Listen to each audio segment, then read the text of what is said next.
How to cut an avocado. First, you need an avocado. Make sure it's not hard but a bit soft, then that means it's perfect. So how to cut it? You will slide it through the whole thing and then you will twist it. Now I have slided it all the way down, then you will twist it like that. And you can see the pit is still in her, so we have to remove it. Use your knife and twist it.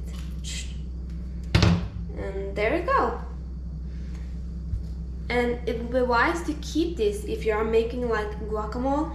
Keep it and put it in the guacamole so it will keep fresh longer and it won't turn brown. Okay, like and subscribe to my channel if you like my video, and comment below if you want me to show you something else. Bye bye!